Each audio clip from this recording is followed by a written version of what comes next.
ายดีทุกคนยินดีต้อนรับเข้าสู่ช่องของพวกเราในมื้อนี้เซนจะมีเมนูมาเฮ็ดกินในยามหน้าหนาวเนาะมื้อนี้ก็ออกมาให้มาสวนก็เลยคิดอยากเมนูหนึงขึ้นมาที่เราไม่ได้กินโดนแล้วในมื้อนี้เราก็จะมาเฮ็ดกินนำกันซึ่งขั้นตอนทำอิฐนั้นจะมีหยังแหน่เราไปเบิ่งนำกันเนาะ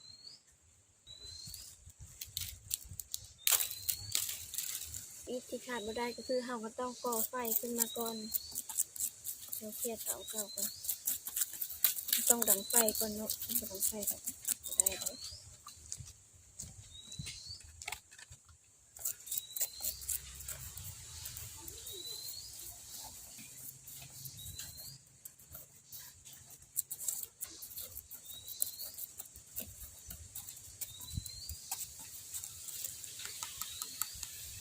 แต่นี่ก็คือไม้ออยไฟของเราเนาะที่ขาดบ่ได้เลยคือไม้ออยไฟต้องมีทีนี้เราไปยิบทานไฟ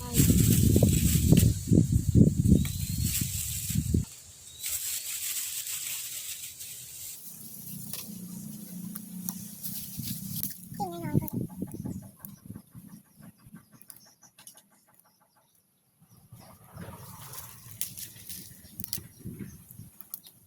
แล้วไฟมันจะอึดให้ได้ชุดเจ้าเองเป็นกลางไม้อย่างต่าง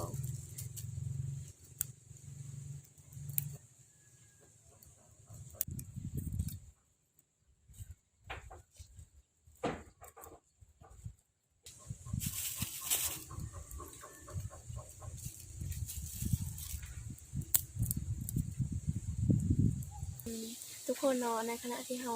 กำลังรอท่าทานให้เป็นก้อนนะคะก็มาเฮ็ดอย่างอื่นทา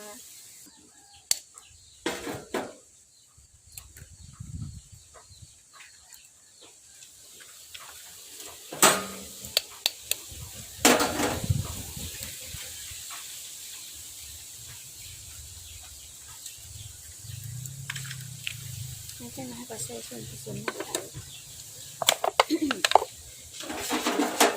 ซึ่งเป็นแป้งนัวเนาะใส่แป้งนัวลงไปตามความมากเลยความมากที่ติดเกลือ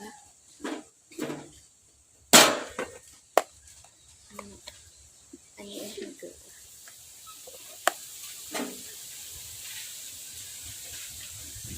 ความมากเลย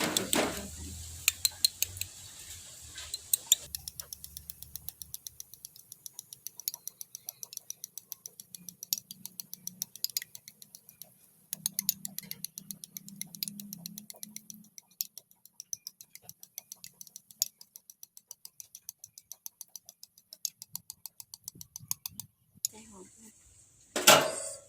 ช่วยมีรสชาติใสๆตึงๆหรือตามความมากนะไปมักหลายไปมักใส่ก็ใส่ไปหรือว่าไปไม่ใส่ก็ได้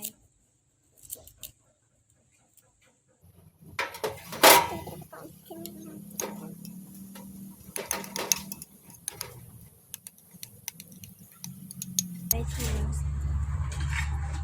ตัวนี้เป็นน้ำมันหมูน้ำมันบ้านๆอะไรเอาไว้ทานเมื่อกี้เขาจีเสลยฉันเอาเมนูของเราเขาจีนั่นเอง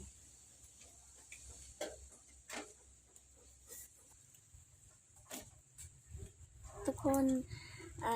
ขั้นตอนต่อมาก็คือเป็นการปั้นข้าวจังหวะไฟมักขนาดน้อยใหญ่แบบใดเนี่ยยินตามเด้อยินตามเขามักอยากได้แบบใดก็ปั้นกระโดด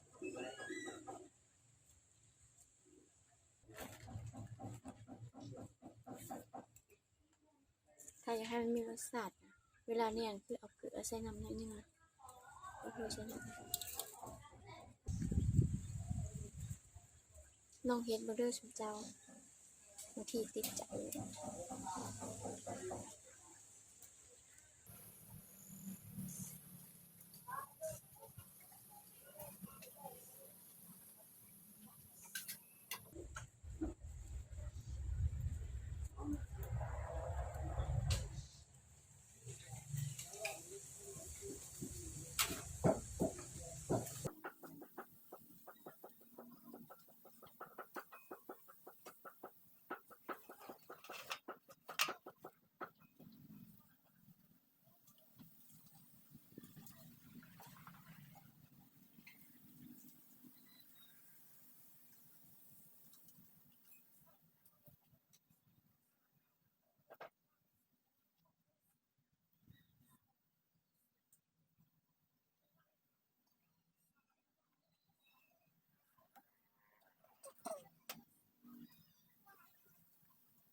ว่าได้ที่แล้วค่ะเอามาตีเลย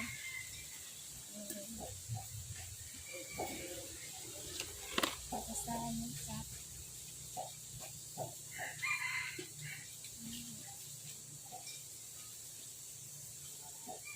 ค้างไปเลย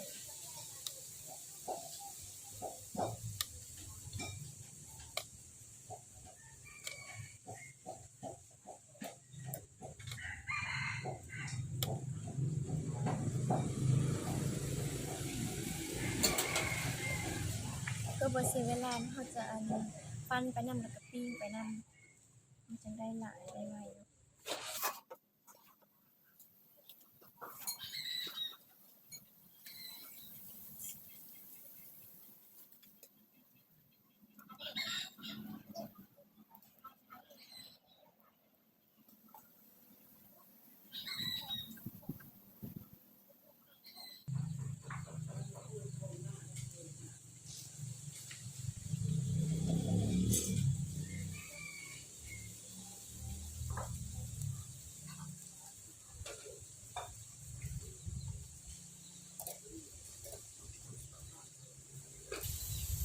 อันนี้เป็นน้ำมันคือถ้าว่าไปทางต้นและต้นตัวไซถ่านตัวแปรนี้แนะนำคนไก่นะคนไก่เขาไปทำความสะอาดเลย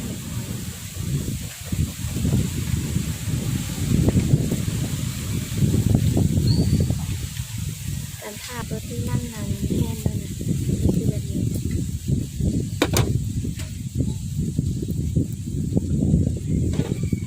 ถ้ามันเหลืองแบบนี้เราสามารถลงไข่ได้เลยเป็นจุ่มเลยไข่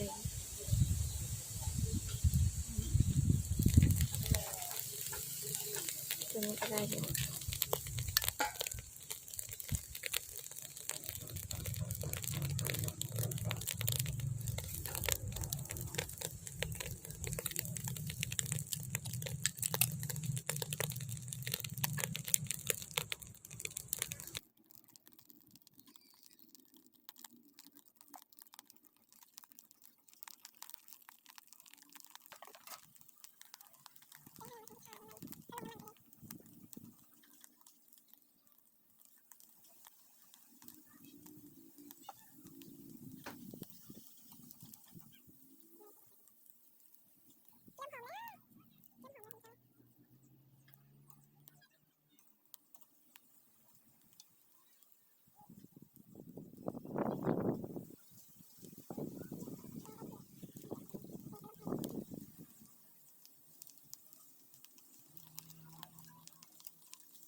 สุกแล้วเด้อทุกคนนี่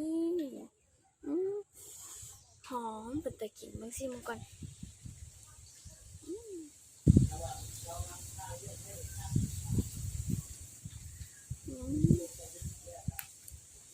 เนื้อมันเหนียวกรอบๆหอมมัน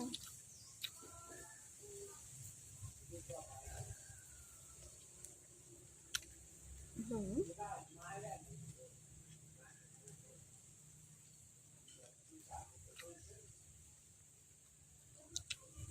อื้อหือ